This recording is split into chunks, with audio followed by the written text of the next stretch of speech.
The auditorium buzzed with excited families, but I stared at two empty seats in the third row.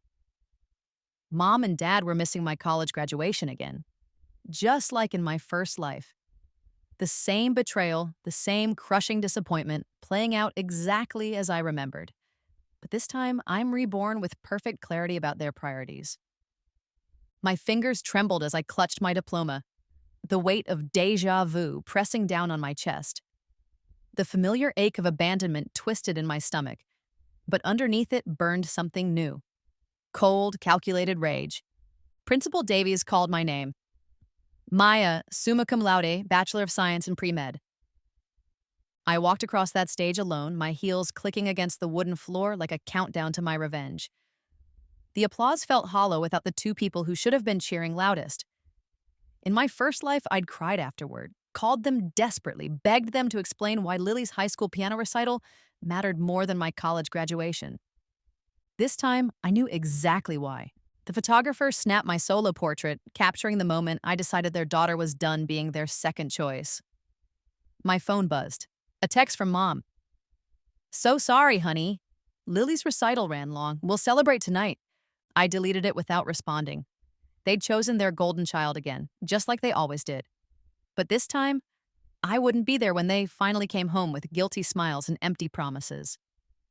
24 hours later, I sat in Mom's pristine kitchen, watching her bustle around making my celebration breakfast. The morning light streamed through her carefully arranged curtains, illuminating the family photos covering the refrigerator. 90% Lily, 10% me. "Sweetheart, eat up," Mom chirped, sliding perfectly golden pancakes onto my plate. Her guilt manifested in domestic overdrive, as if butter and syrup could erase yesterday's absence. "Dad's bringing home your favorite flowers after work." I smiled sweetly, the expression feeling like a mask. "Thanks, Mom. These look amazing." Dad shuffled in wearing his weekend uniform, khakis and a polo shirt that screamed suburban contentment. He kissed the top of my head, his aftershave sharp and familiar. "There's our college graduate. Sorry we missed the ceremony, kiddo. Work crisis, you know how it is." Lies flowed so easily from his lips. In my past life, I'd believed him. Now I knew the truth. Lily's recital had been scheduled for months, and they'd simply forgotten about my graduation until it was too late to attend both. Of course, Dad, I understand." The words tasted bitter, but I kept my voice light and forgiving. Let them think their guilt was absolved. Let them believe I was still their compliant little Maya who accepted whatever scraps of attention they threw my way. But while they chattered about my bright future in medical school, I was already planning my escape. The business card in my wallet felt like a secret weapon. Vincent Moreau, elite model management. In my first life, I'd thrown it away, dismissing modeling as frivolous, because that's what my parents had drilled into me. This time, I was calling him the moment they left the house. "So," Mom said, settling into her chair with her coffee mug, "we've been thinking about medical school applications. Dr. Patterson's daughter got into Johns Hopkins, and we thought—" My phone rang, cutting through her planning session. Unknown number, but I recognized the area code from the business card. My heart hammered against my ribs as I answered. "Maya, this is Vincent Moreau from Elite. We met at the campus career fair last month. I have a proposition that might interest you." His accent carried hints of Paris and authority. "Can you come in this afternoon?" Mom's eyebrows shot up, her maternal radar pinging. I stood up, walking toward the window for fake privacy while keeping my voice neutral. "Yes, I remember. What kind of proposition?" "A cosmetics campaign, major brand, significant pay. The client specifically requested you after seeing your photos from our test shoot." Vincent's voice dropped conspiratorially. "This could be the beginning of something extraordinary, Cherie." My reflection stared back from the kitchen window. High cheekbones, unusual green eyes, the kind of bone structure that photographers apparently loved. In my first life, I'd hidden these features behind medical textbooks and conservative clothing. This time, they were my ammunition. "I'll be there at 2, I said, ending the call. Dad looked up from his newspaper. "Everything okay, honey?" "Just a friend about study groups." The lie slipped out smoothly. Phase 1 of my new life required careful deception.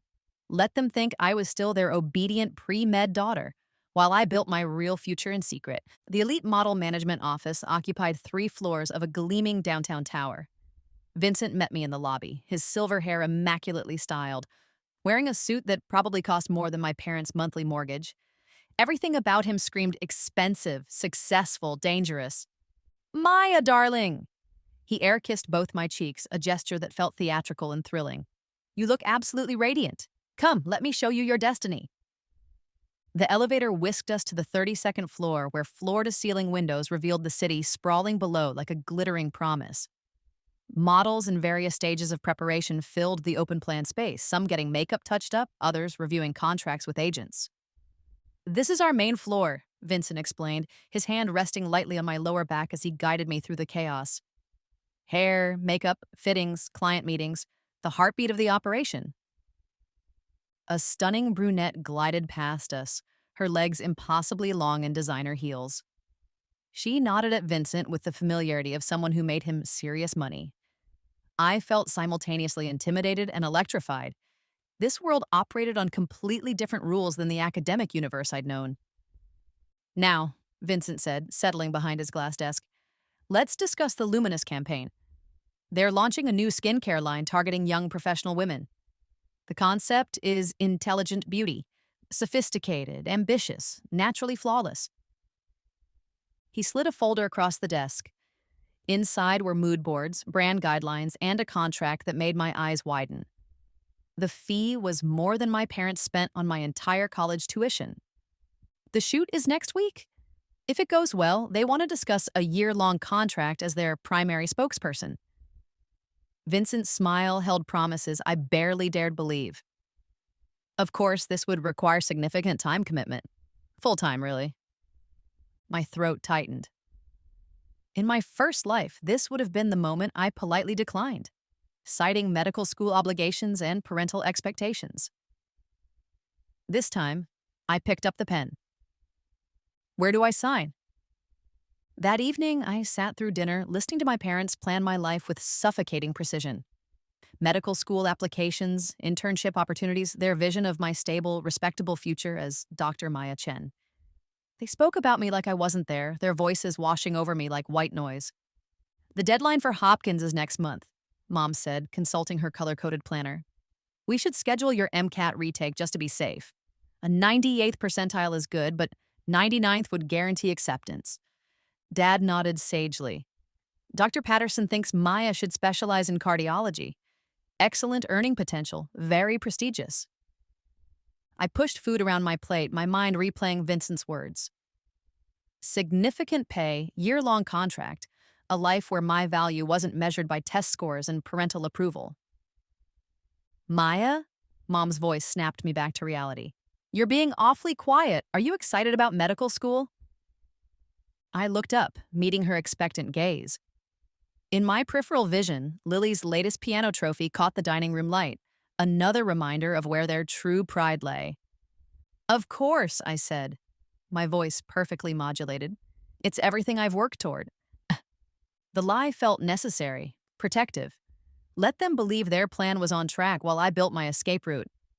In 1 week, I'd be standing in front of cameras earning more money than they'd ever expected me to make. The irony was delicious. They'd raised me to be successful, just not in the way they'd intended. Later that night, I researched everything about Luminous Cosmetics, their brand values, target demographic, previous campaigns. If I was going to do this, I was going to excel.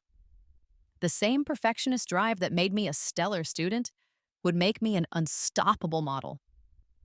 My phone buzzed with a text from Vincent.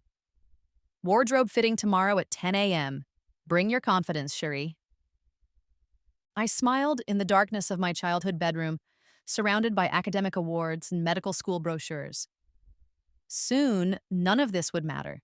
Soon, I'd be living a life my parents couldn't control or diminish, but first, I had to survive 1 more week of their suffocating expectations.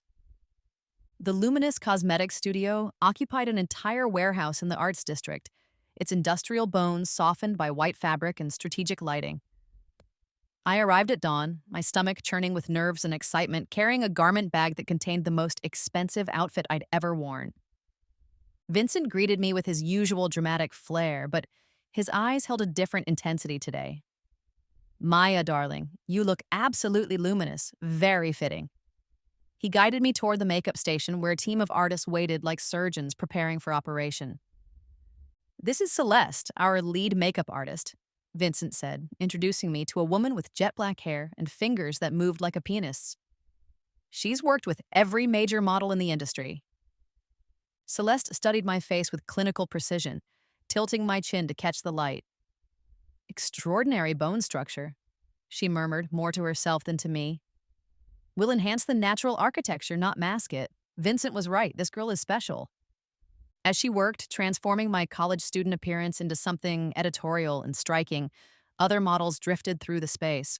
They moved with a particular confidence I recognized but had never possessed, the assurance of people who knew their own power. First campaign? Asked a redhead settling into the chair beside mine. Her name was Scarlett, and she had the kind of poise that made ordinary people feel clumsy. Is it that obvious? I replied, watching Celeste work magic with brushes and powders. Everyone's nervous their first time. But Vincent only books naturals, so you'll be fine. Scarlett studied me in the mirror. What's your background? Most of us started young, but you have that smart girl energy. I just graduated college, I admitted. Pre-med, actually. Her perfectly sculpted eyebrows rose. Interesting pivot. What made you switch to modeling? The question hit deeper than she knew. In my first life, I'd followed my parents' script without question, pursuing medicine because it was safe, respectable, guaranteed to make them proud. This time, I was choosing rebellion disguised as opportunity. Sometimes you realize you've been living someone else's dream, I said finally. Scarlett's smile held understanding.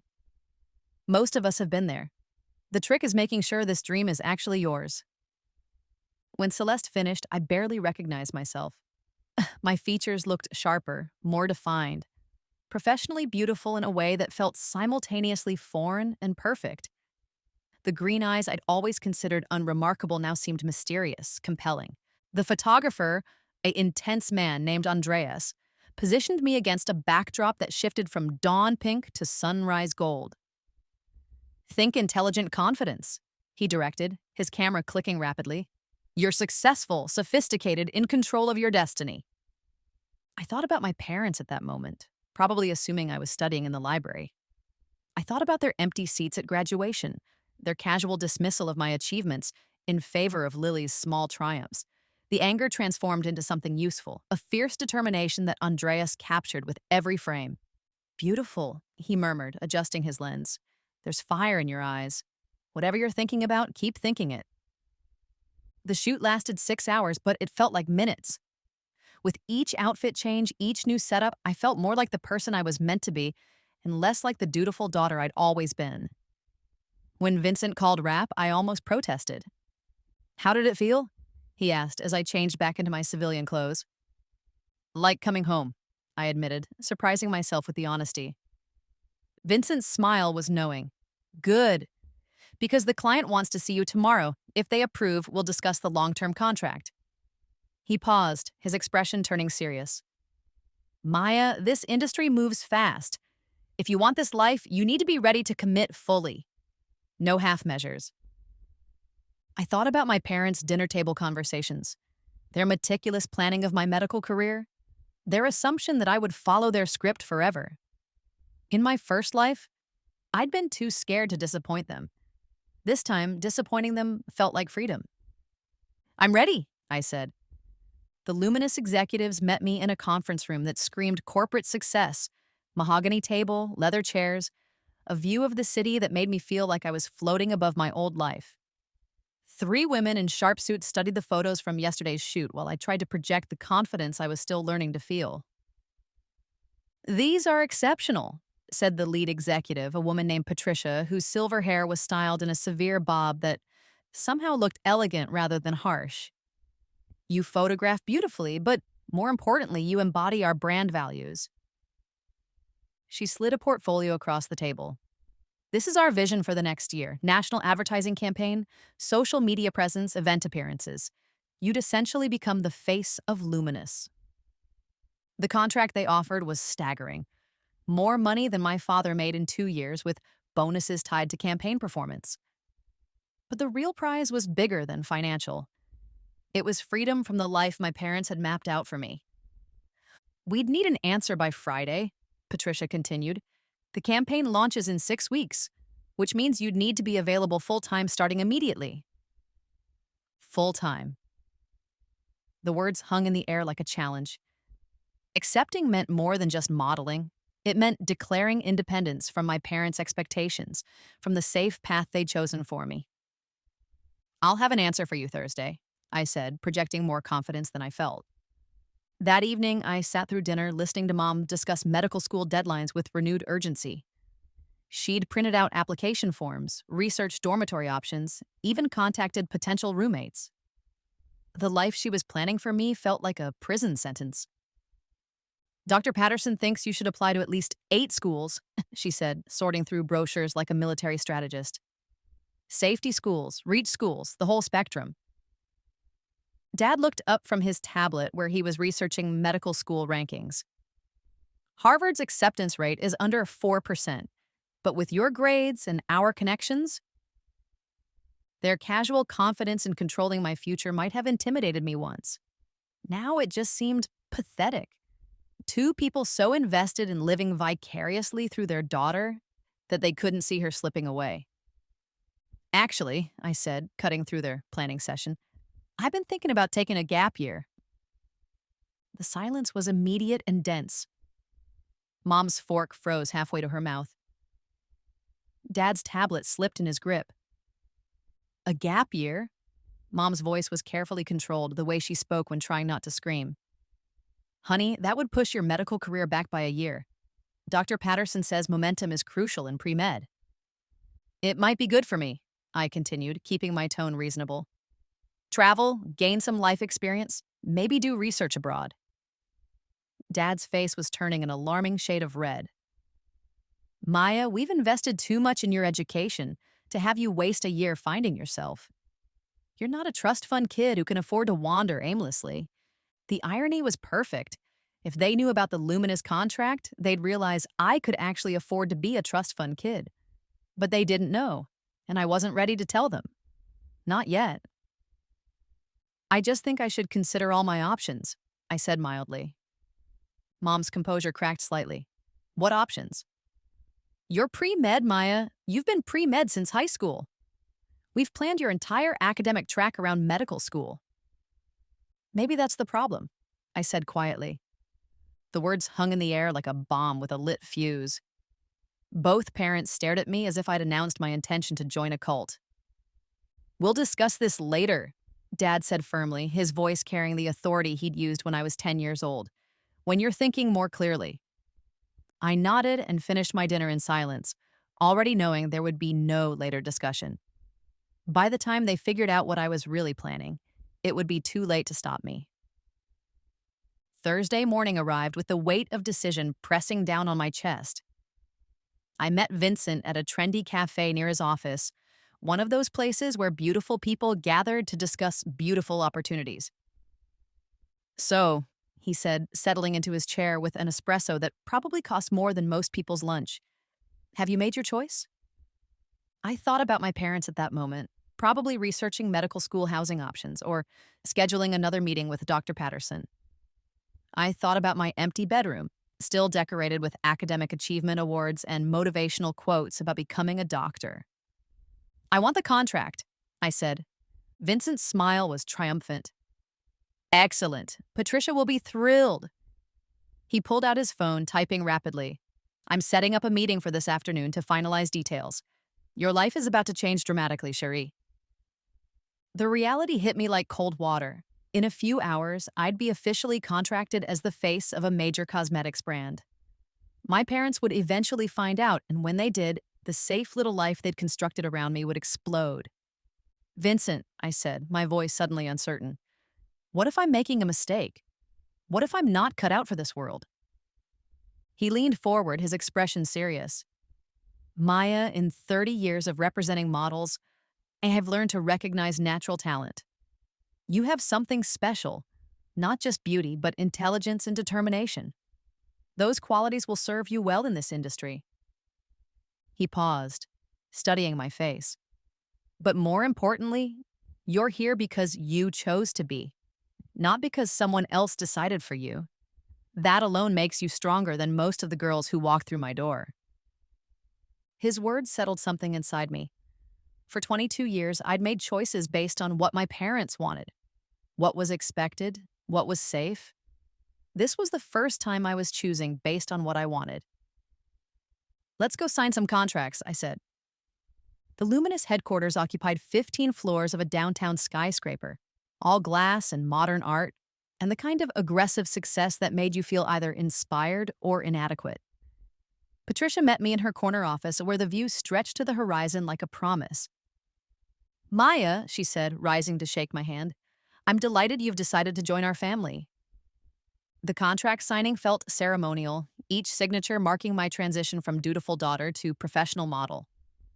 As I wrote my name for the final time, Patricia smiled. Welcome to Luminous, she said. Your first official appearance is next Tuesday, a press conference announcing the campaign. We'll need you here Monday for final preparations. Monday, 2 days before my parents expected me to submit medical school applications. The timing was poetic in its cruelty. I'll be here, I said. That evening, I sat in my childhood bedroom surrounded by the debris of my old life. Medical textbooks, application essays, acceptance letters to academic programs I'd never attend. Everything felt surreal, like I was viewing someone else's abandoned dreams. My phone buzzed with a text from Vincent. Official announcement goes live tomorrow at noon. Hope you're ready for the attention, darling. Ready. The word felt both thrilling and terrifying. Tomorrow, my face would be on Luminous's website and social media channels. Tomorrow, my secret would become public knowledge. Tomorrow, my parents would finally understand that their compliant little pre-med daughter had vanished forever. I walked downstairs to find them in their usual evening positions. Mom with her planning calendar, Dad with his tablet full of medical school research. They looked so confident in their vision of my future, so certain that their plan was the only possible path. Hey guys, I said, settling onto the couch beside them. I love you both. I hope you know that. Mom looked up, her expression softening. Of course we know that, sweetheart. We love you too. Dad reached over to squeeze my hand. You're our pride and joy, kiddo. Everything we do is because we want the best for you. Their words might have broken my heart once. Now they just made me sad. For them, for me, for the family we might have been if they'd ever asked what I actually wanted. I know, I said. I hope someday you'll understand that I want the best for me too. They looked confused by the cryptic comment, but I just kissed them both goodnight and went upstairs to pack. Tomorrow would bring chaos, but tonight I could still pretend to be their perfect daughter for a few more hours. And at exactly noon the next day, my phone exploded. I was sitting in a cafe near campus, nursing a coffee and watching the clock tick toward the moment my old life officially ended. When Vincent's text arrived, "We're live," I opened Luminous's Instagram page and saw my face staring back at me. The photo was stunning. Professional lighting made my skin look porcelain smooth, my eyes mysterious and confident. The caption read, "Introducing Maya Chen, the brilliant new face of Luminous. Beauty with substance, intelligence with elegance. This is the future of skincare." The comments were already pouring in. Thousands of likes in the first few minutes. Fashion bloggers sharing the announcement. My phone started ringing immediately. Friends from college, distant relatives, random acquaintances suddenly very interested in my life. I ignored them all, waiting for the calls that mattered. Mom called first. Her ringtone, a cheerful melody she'd chosen because it made her happy, now sounded ominous. "Maya Elizabeth Chen," she said, her voice tight with barely controlled hysteria. "What is this? Someone just sent me a link to something. Impossible." "It's not impossible, Mom. It's my new job." "Your new—" Her voice cracked. "Maya, this is insane. You're supposed to be in the library studying for your MCAT retake. You're supposed to be filling out medical school applications." "No," I said quietly. "You're supposed to be doing those things." I was supposed to be doing what I wanted with my life. The silence on the other end was so complete I thought she'd hung up. Finally, she spoke, her voice hollow with shock. Your father is driving to campus right now. We're having a family meeting tonight. She hung up before I could respond. My phone immediately rang again. Dad this time. His contact photo showing him smiling at last year's Christmas dinner. The image felt like it belonged to a different lifetime. Maya. His voice was dangerously calm, the tone he used when he was furious but trying to maintain control. I just saw something very disturbing online. Please tell me this is some kind of mistake. It's not a mistake, Dad. It's my career. Your career? The words exploded out of him. Your career is medicine. We've spent 22 years preparing you for medical school, and you're throwing it away to pose for pictures. The dismissive way he said pose for pictures made my temper flare. It's called modeling, Dad, and yes, I'm very good at it. This is unacceptable, he said, his voice rising. You're coming home immediately. We're going to fix this. There's nothing to fix, I said. I'm an adult making my own choices. You're a child making a childish mistake, he snapped. No daughter of mine is going to parade around in advertisements when she could be saving lives as a doctor. The irony was stunning. He was more concerned about what people would think than about what made me happy. But then again, that had always been their priority. I'll see you tonight, I said, ending the call. By evening, our house felt like a war zone. Mom had spent the afternoon stress cleaning, which meant every surface gleamed with aggressive perfection. Dad had called Dr. Patterson for an emergency consultation about fixing Maya's temporary insanity. Lily watched from the sidelines with poorly concealed glee. Finally, the perfect daughter had fallen from grace. I arrived fashionably late wearing one of the outfits Vincent's stylist had selected. A silk blouse and tailored pants that screamed expensive confidence. My parents took one look at me and their faces registered both shock and dismay. Sit down, Dad commanded, pointing to my usual chair at the kitchen table. We need to talk. I remained standing, leaning casually against the counter. The power dynamic had shifted, and I wanted them to feel it. Maya, Mom began, her voice artificially calm. We've been thinking about this situation, and we believe you're having some kind of quarter-life crisis. It's normal to feel overwhelmed by medical school pressure. This isn't a crisis, I said. This is a career change. Dad's face was turning that familiar shade of red. Career change. You don't change careers from medicine to whatever this is. You have responsibilities, commitments. What commitments? I asked. The medical school applications you filled out? The career path you chose? The life you planned without asking what I wanted?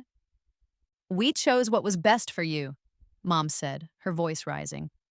We chose stability, respect, a guaranteed future.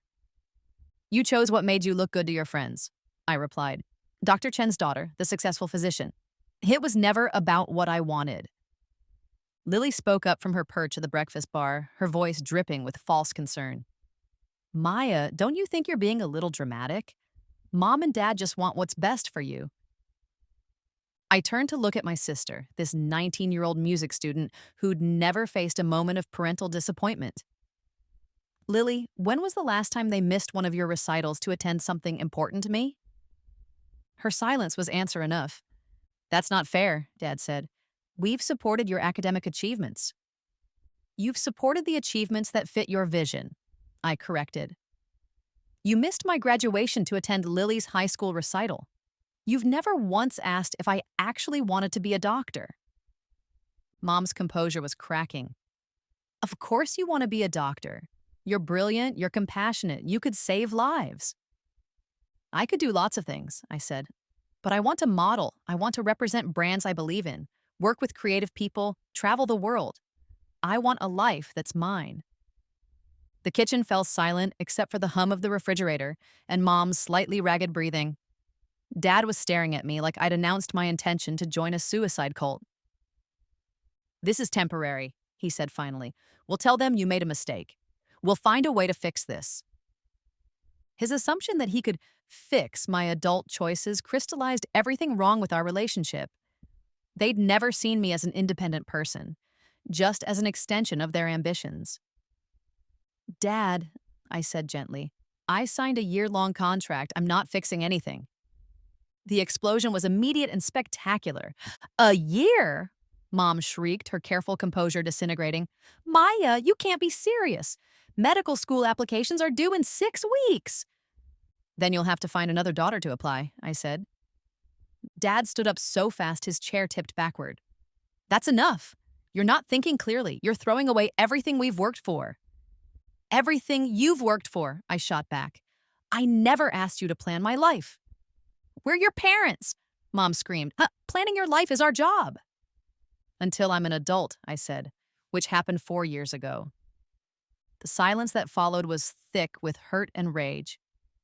Lily looked uncomfortable for the first time, probably realizing that her perfect family wasn't as perfect as she'd thought. Dad's voice, when he finally spoke, was cold with finality. If you do this, if you really choose this path, don't expect our support, financial or otherwise. The threat might have terrified me once. Now it just seemed pathetic. I don't need your financial support, I said quietly. I'll be making more money than both of you combined. Mom gasped like I'd slapped her. Dad's face went white with shock. How much? Lily asked, her voice small with a sudden understanding. I told them. The silence that followed was absolute. Finally, Mom spoke, her voice barely a whisper. That's not possible. Models don't make that kind of money. Successful models do, I said, and I'm going to be very successful.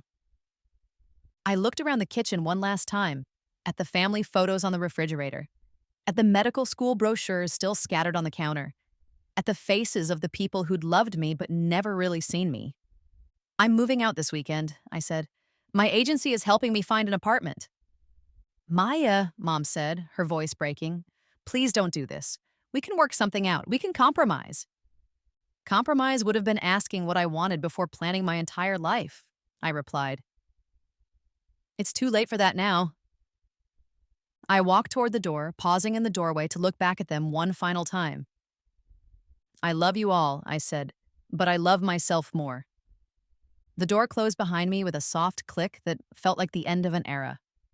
6 months later, I stood in the VIP section of New York Fashion Week, champagne flute in hand, watching models showcase next season's designs. My face was on billboards across the country. My Instagram had 2 million followers.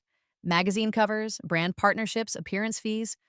My parents had been right about one thing. I was very successful, just not in the way they'd imagined. Maya, darling. Vincent appeared at my elbow, his silver hair perfectly styled despite the chaos around us. The Versace people want to meet you. Potential campaign for their new fragrance. I nodded, but my attention was caught by a familiar figure across the crowded space. Lily, looking uncomfortable in an ill-fitting cocktail dress, was staring at me with an expression I couldn't quite read. I'll be right back, I told Vincent, making my way through the crowd of designers, models, and industry insiders. Lily? I said, approaching my sister. What are you doing here? She looked around nervously, clearly out of her element. One of my music professors got me tickets. She thought it would be educational. And, I asked, and I wanted to see what was so important that you'd give up everything for it, she said quietly. We stood there for a moment, two sisters separated by more than just the chaos of Fashion Week. In my designer dress and professional makeup, I probably looked like a stranger to her. Are you happy? She asked suddenly. The question caught me off guard. In 6 months, no one in my family had asked if I was happy. They'd asked if I was successful, if I was making money, if I'd come to my senses yet. But happiness? Never. Yes, I said, surprised by how easily the word came. I really am. Lily nodded slowly. I can tell, you look different. More like yourself, if that makes sense. It does, I said. How are Mom and Dad? Confused, hurt, proud, even though they won't admit it. She paused. They've been following your career. Mom has a scrapbook of all your magazine covers hidden in her closet. The revelation hit me harder than I expected. Despite everything, they were still my parents. They still cared, even if they didn't understand. Lily, I said, I need you to know that leaving wasn't about not loving you guys. It was about finally loving myself enough to choose my own path. She smiled, the first genuine expression I'd seen from her all evening. I know, I think they're starting to understand that too. A photographer approached asking for a photo. As I posed with Lily, I caught a glimpse of us in the mirror across the room. Two young women at the beginning of their adult lives, finally seeing each other clearly. Later that evening, as I rode home to my Manhattan apartment, a space that was entirely mine, decorated with my choices, filled with my success, I thought about the girl I'd been in my first life. The obedient daughter who'd followed every rule, met every expectation, and died without ever really living. This time was different. This time, I was living on my own terms. My phone buzzed with a text from an unknown number. When I opened it, my breath caught. Maya, it's Mom. I'm sorry it took me so long to say this, but I'm proud of you. You're braver than I ever was. Love always. I smiled, watching the city lights blur past my window. Maybe some relationships could survive complete transformation. Maybe love was strong enough to bridge the gap between expectation and reality. But even if it wasn't, I'd learned something valuable. Sometimes the most loving thing you can do for your family is refuse to be the person they want you to be. Sometimes rebellion is just another word for becoming yourself. The invitation arrived on expensive cardstock, embossed with elegant lettering that screamed old money and older traditions. Mr. and Mrs. Chen request the pleasure of your company at their 30th wedding anniversary celebration. I stared at it from my dressing room at a photo shoot, my hair in hot rollers and my face half painted by the makeup artist. 2 years had passed since I'd walked out of their kitchen.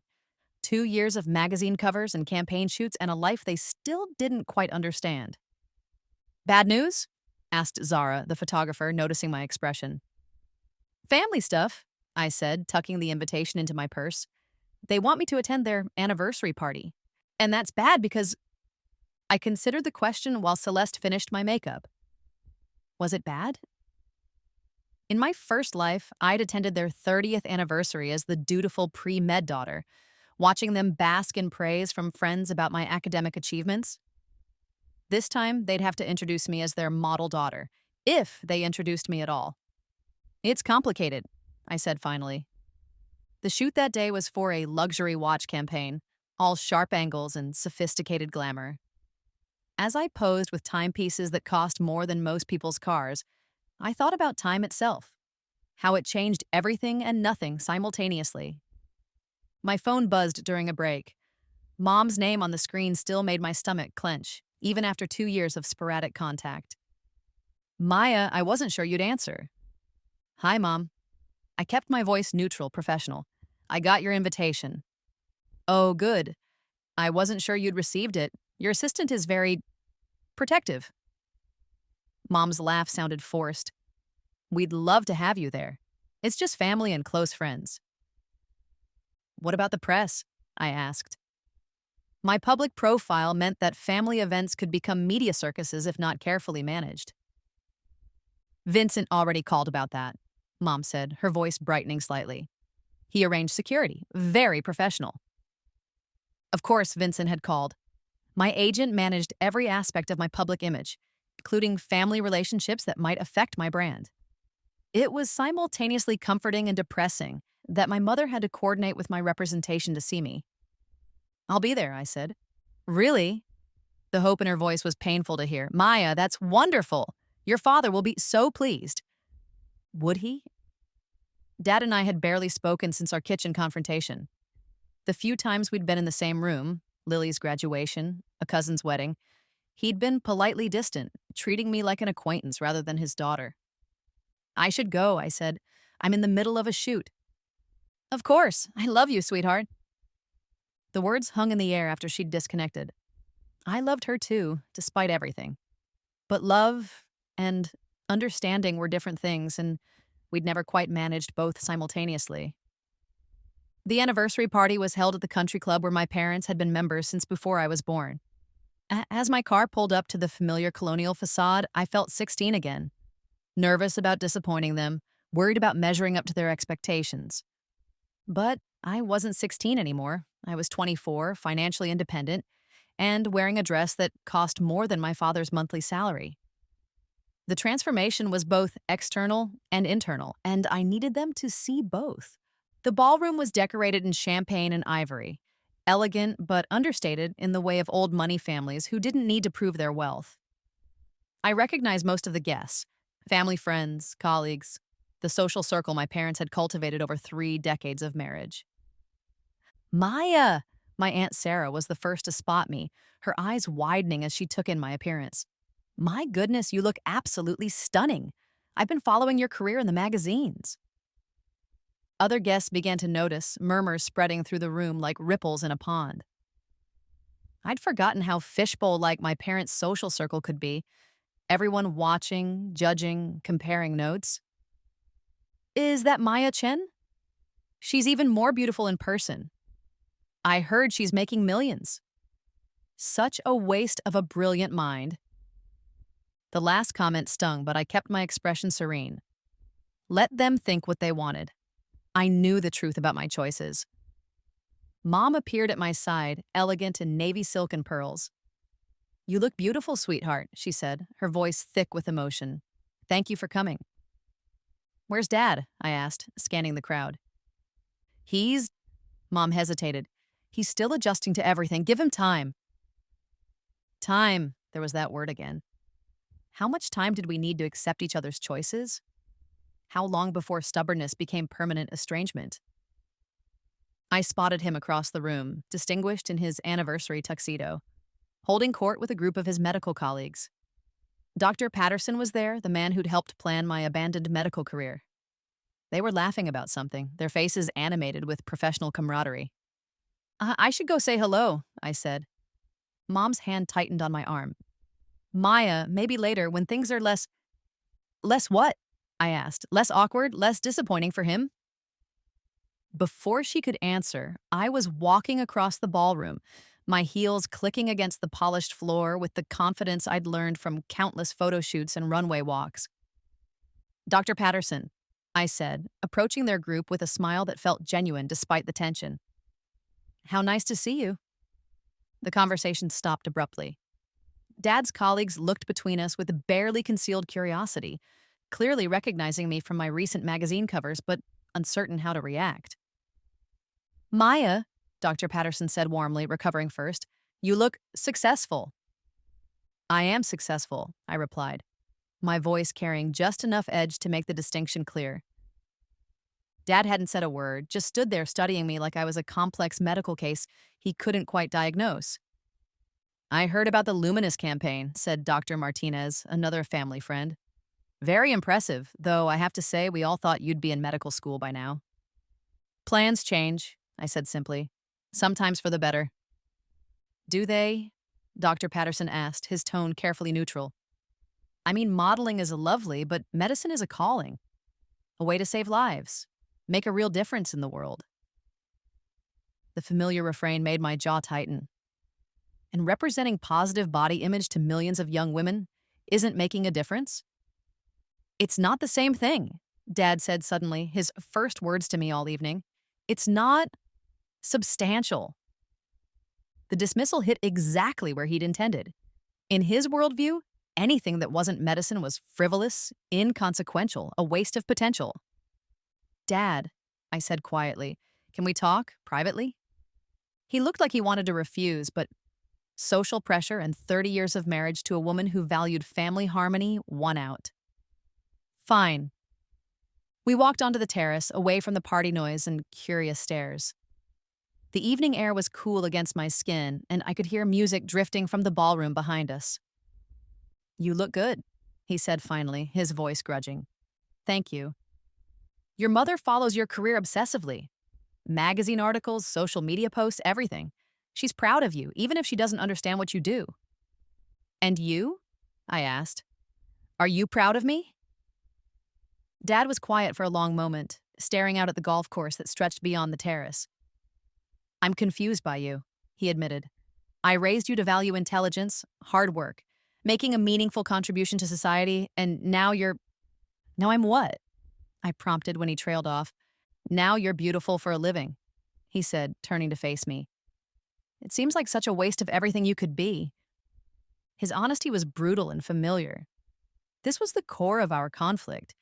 He couldn't see modeling as anything more than shallow vanity, and I couldn't make him understand that it was about so much more than appearance.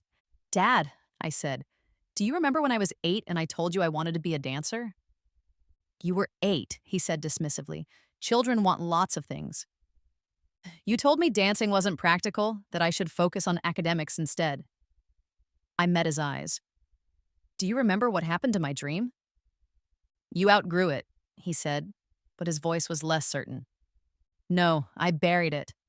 Because you and Mom made it clear that the only dreams worth having were the ones you approved of. I stepped closer.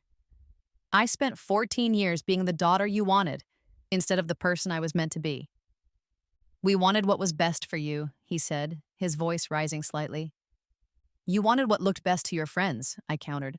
Dr. Chen's brilliant daughter, the future physician. It was never about what I wanted. Dad's face was getting that familiar red tinge. And what you wanted was to parade around in advertisements. To be valued for your appearance instead of your mind? What I wanted was to choose for myself, I said. And yes, I chose modeling. Because I'm good at it, because I enjoy it, and because it's building a life that is entirely mine. It's not a real career, he said. It's temporary, shallow, dependent on youth and beauty that will fade.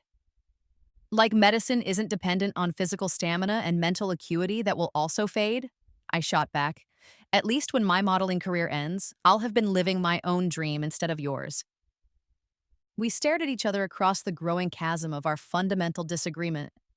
Behind us, the party continued. A celebration of my parents' successful marriage built on shared values I'd never truly shared. I love you, Dad, I said finally. But I need you to accept that I'm not the daughter you planned for. I'm the daughter I chose to become. His expression softened slightly. And if I can't accept that? Then we'll see each other at family events and pretend everything's fine, I said. But we won't really know each other anymore. The threat wasn't meant to be cruel, just honest. We were at a crossroads, and the path we chose would determine whether we had a real relationship or just a polite facade. Dad was quiet for a long time, his lawyer's mind probably weighing options and consequences. Finally, he sighed. Your mother would never forgive me if I lost you completely, he said. This isn't about Mom, I replied. This is about whether you can love who I actually am instead of who you wanted me to be. Before he could answer, the terrace doors opened and Lily appeared, looking elegant in a rose-colored dress that complemented her new confidence. My little sister had grown up while I was building my new life. Sorry to interrupt, she said, but they're about to do toasts. Mom wants the whole family together. I looked at Dad, waiting for his answer to my implicit question. Could he stand beside me in public and acknowledge me as his daughter, career choice and all? Fine, he said finally. Let's go toast to 30 years of marriage and new understanding. It wasn't exactly acceptance, but it was progress. The toast went better than I'd expected. Dad spoke about family, change, and learning to support the people you love even when you don't understand their choices. His eyes found mine during the speech, and something passed between us. Not agreement, but a willingness to try. Mom cried, of course. She always cried at meaningful family moments. But these tears seemed different, relieved rather than sorrowful. Later, as the party wound down, I found myself surrounded by family friends asking about my career, my travels, my famous clients. The questions were curious rather than judgmental, and I realized that success had a way of making even controversial choices seem reasonable. Maya, called Mrs. Henderson, my mother's oldest friend, I have to ask, are you happy? Really happy? The question caught me off guard in its simplicity. After 2 years of defending my choices, explaining my decisions, justifying my path, Someone was asking about the only thing that really mattered. Yes, I said, and meant it completely. I'm happier than I've ever been. Then that's all that matters, she said with a smile. Your parents will figure that out eventually. As I drove home through the familiar streets of my childhood, I thought about happiness and family and the complex dance of loving people who might never fully understand you. My phone buzzed with a text from Vincent about tomorrow's photo shoot, another from my publicist about a magazine interview, a third from a designer wanting to loan me a dress for an upcoming event. This was my life now, busy, public, financially rewarding, creatively fulfilling. It was everything I'd wanted and nothing my parents had planned for. The contradiction still felt strange sometimes, but it was getting easier to live with. Another text came through, this one from Dad. Thank you for coming tonight. Love you, kiddo. I smiled, saving the message. Maybe we'd never see eye to eye about my career choices. Maybe he'd always think I was wasting my potential. But we were still family, still connected by something stronger than disagreement. Sometimes that had to be enough. 3 years after walking away from medical school, I stood in the penthouse suite of a Manhattan hotel preparing for the most important meeting of my modeling career. Estee Lauder wanted me as the face of their new global campaign, a multi-year contract worth more money than my parents had made in their entire careers combined. My reflection in the floor-to-ceiling windows showed a woman who'd traveled far from the uncertain college graduate who'd once sat in her childhood bedroom planning a future she didn't want. Professional makeup, designer clothes, and most importantly, the confidence that came from knowing exactly who I was and what I was worth. Maya, darling, Vincent's voice carried across the suite as he ended a call with the Lauder executives. They're ready for you. The meeting was held in a conference room that screamed corporate power. Mahogany table, leather chairs, and a view of Central Park that made the rest of the world feel small and manageable. 5 executives in expensive suits studied me with the calculating intensity of people who dealt in millions of dollars in global brand recognition. Miss Chen, said Elizabeth Morrison, Lauder's chief marketing officer, your portfolio speaks for itself. The Luminous campaign exceeded all performance metrics. Our research shows exceptional brand recognition and consumer trust associated with your image. Thank you, I said, keeping my voice professional despite the excitement building in my chest. However, she continued, this contract represents a significant escalation. Global campaigns, international travel, 5 years of exclusivity in the beauty sector. It's a level of commitment that changes lives. The irony wasn't lost on me. 5 years ago, my parents had talked about medical school as a life-changing commitment. Now executives in $1,000 suits were using the same language about my modeling career. I understand the scope, I said. I'm ready for that level of commitment. Elizabeth smiled. Excellent. We'd like to announce at next week's press conference. The campaign launches globally in 6 months. The contract signing felt ceremonial, each page representing another step away from the life my parents had envisioned and deeper into the one I'd chosen. When I signed the final page, Elizabeth stood to shake my hand. Welcome to the Estee Lauder family, she said. You're about to become one of the most recognizable faces in the world. As I left the meeting, my phone buzzed with congratulatory texts from Vincent, my publicist, other models who'd heard the news through industry channels. But the message I wanted most, some acknowledgement from my parents, didn't come. That evening, I attended a gallery opening in Soho, one of those Manhattan events where beautiful people gathered to see and be seen. I wore a black cocktail dress that photographed well and smiled for cameras while internally processing the magnitude of my new contract. Maya Chen, a familiar voice called across the crowded gallery. I turned to see James Morrison, no relation to the Lauder executive. A guy I dated briefly in college before my life became too complicated for normal relationships. James, I said, genuinely pleased to see a face from my old life. What are you doing here? Medical residency at Mount Sinai, he said, looking handsome in a rumpled doctor way that probably drove his patients crazy. What about you? I heard you dropped out of pre-med for this. He gestured vaguely at the gallery, the beautiful people, the world I now inhabited. This was worth $50 million over 5 years, but I didn't say that. I'm modeling, I said simply. Right, he said, his tone carrying the same dismissive note I'd heard from my father. How's that working out? Before I could answer, a photographer approached asking for a picture. As James watched me pose professionally, smiling for cameras while people he didn't recognize treated me like a celebrity, his expression shifted from dismissive to confused. You're actually famous, he said when the photographer moved on. I'm successful, I corrected. There's a difference. Is there? He looked around the gallery with new understanding. I mean, this is impressive. But don't you ever miss it? The intellectual challenge? The chance to actually help people? The question hit deeper than he probably intended. Did I miss medicine? I'd never really practiced it, so how could I miss something I'd never had? But did I miss the idea of it? The respect, the sense of purpose, the approval it would have brought from my parents? I help people every day, I said finally. Maybe not in an emergency room, but representation matters. When young women see someone who looks like them succeeding in a traditionally Eurocentric industry, it opens doors they didn't know existed. James looked skeptical. That's a pretty generous interpretation of modeling. And your interpretation is based on what exactly? I asked, my voice sharpening. Stereotypes? Assumptions?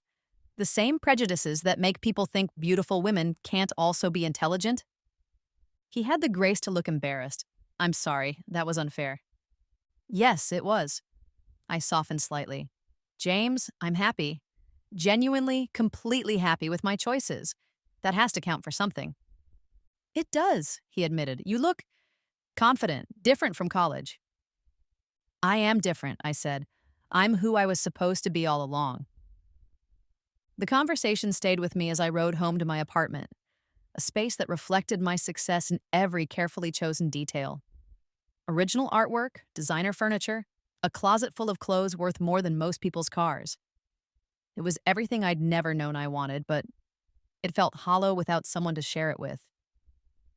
My phone rang as I was getting ready for bed.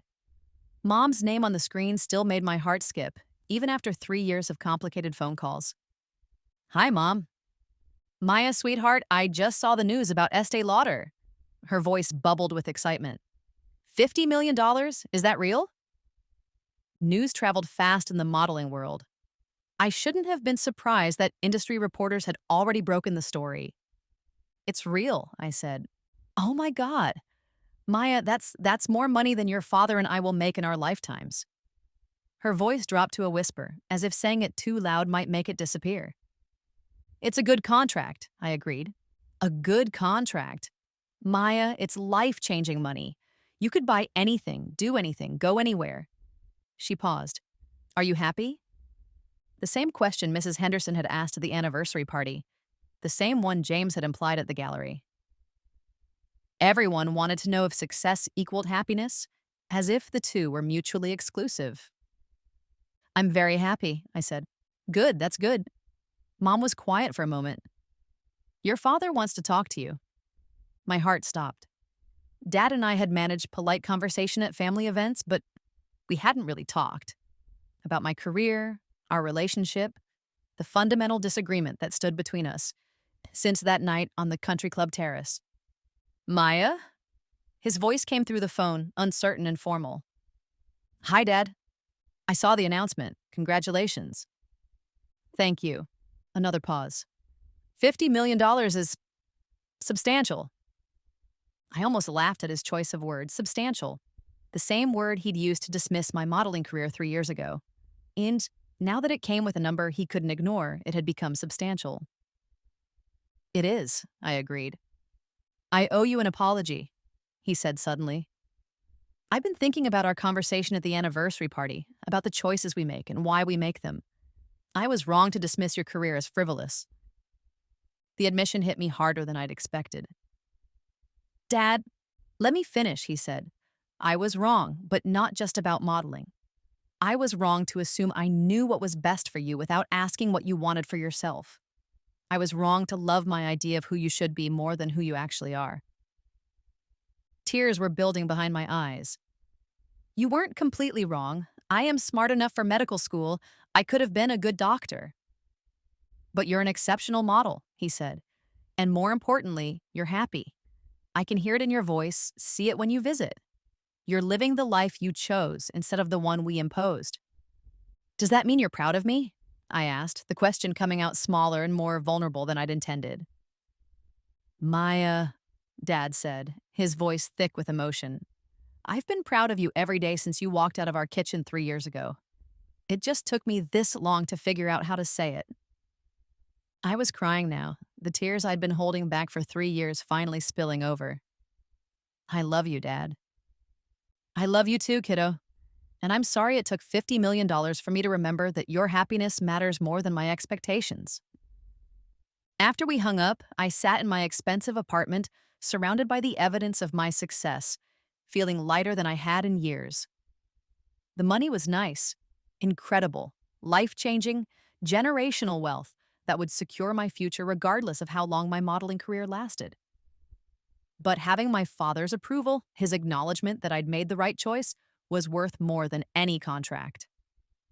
My phone buzzed with a text from Lily. Just saw the news.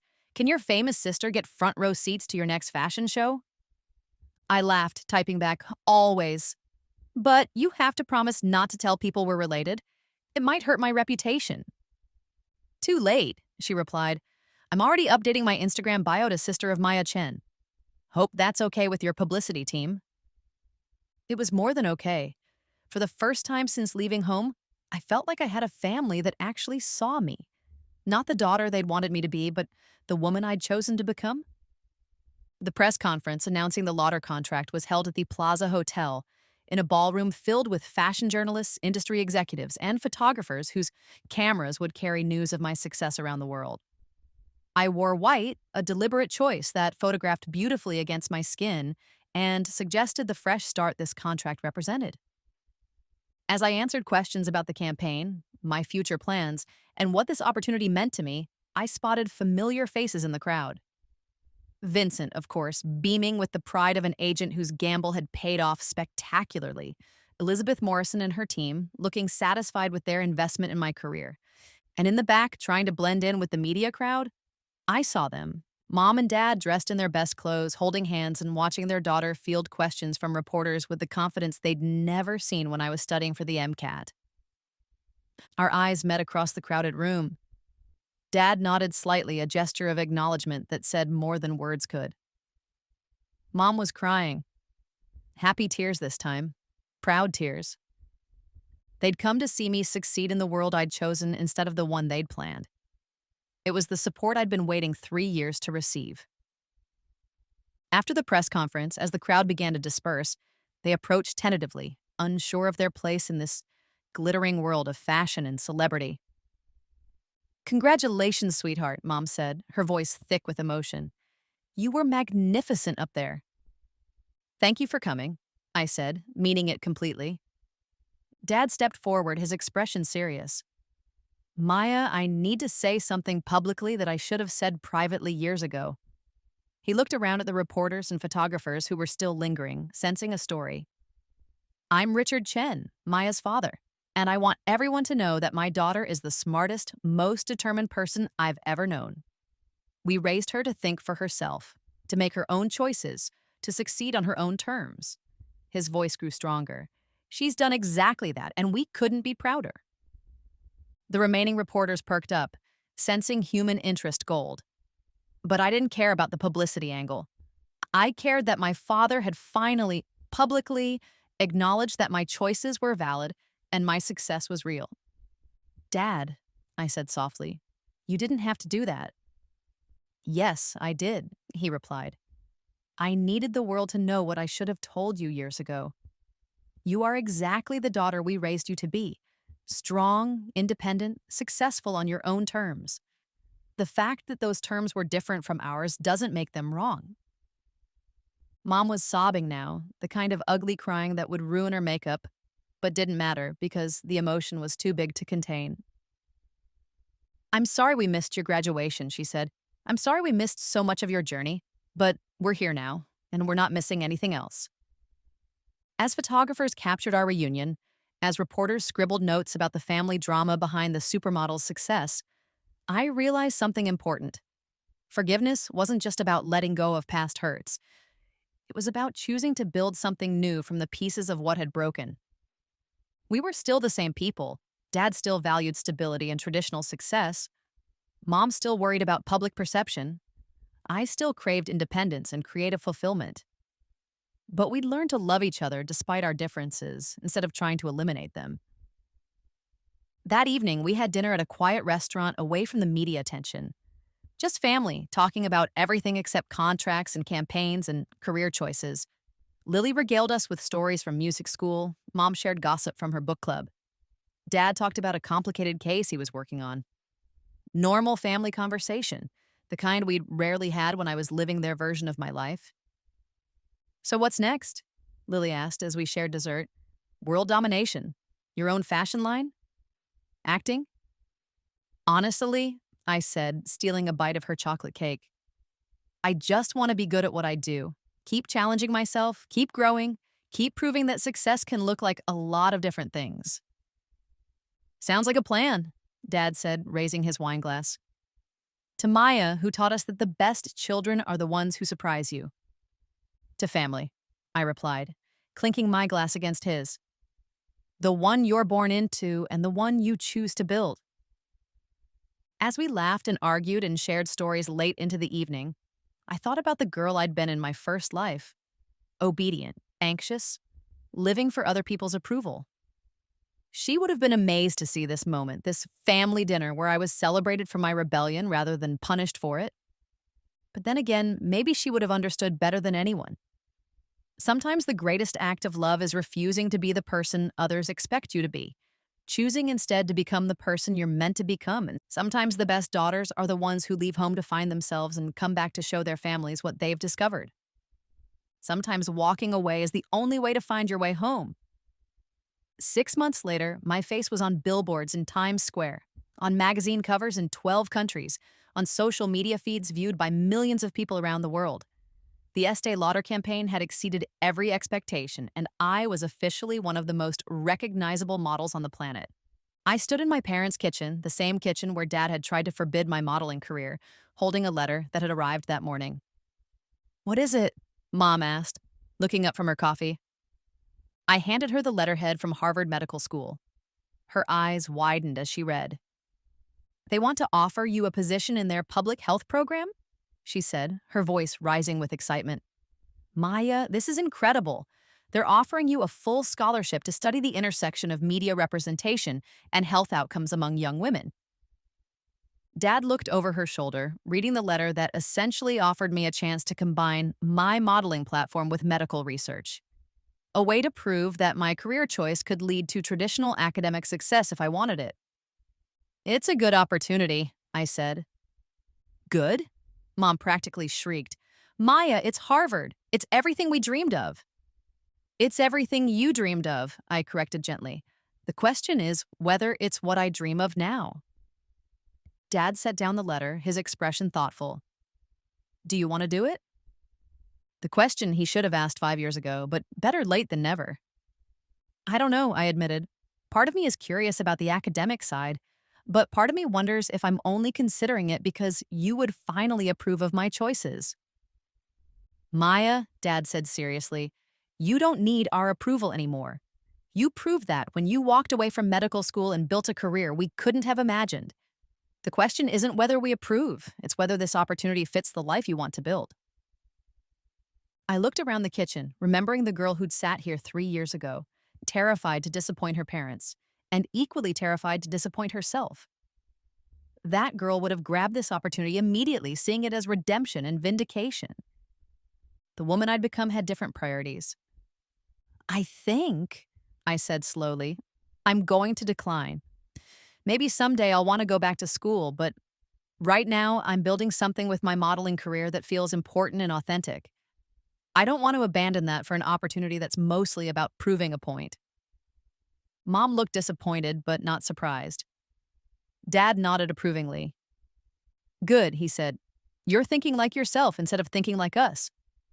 That's exactly what you should be doing." As I drafted my polite rejection letter to Harvard, I thought about the paths not taken and the choices that define us. In my first life, I'd followed every expectation and died without ever really living.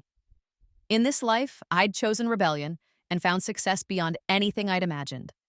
But the real victory wasn't the money or the fame or even the family reconciliation. The real victory was learning to trust my own instincts, to value my own happiness, to build a life that felt authentic rather than appropriate. Sometimes the greatest success is having the confidence to say no to opportunities that would make other people proud but wouldn't make you happy. Sometimes the best choice is the one that disappoints everyone except yourself. And sometimes the most rebellious thing you can do is refuse to be anyone other than exactly who you are. My phone buzzed with a text from Vincent. Chanel wants to meet about their next fragrance campaign. You free tomorrow? I smiled, typing back, always free for the right opportunity. Because that's what this life had taught me. To be open to the right opportunities while having the strength to decline the wrong ones, even when the wrong ones looked perfect from the outside. Especially then,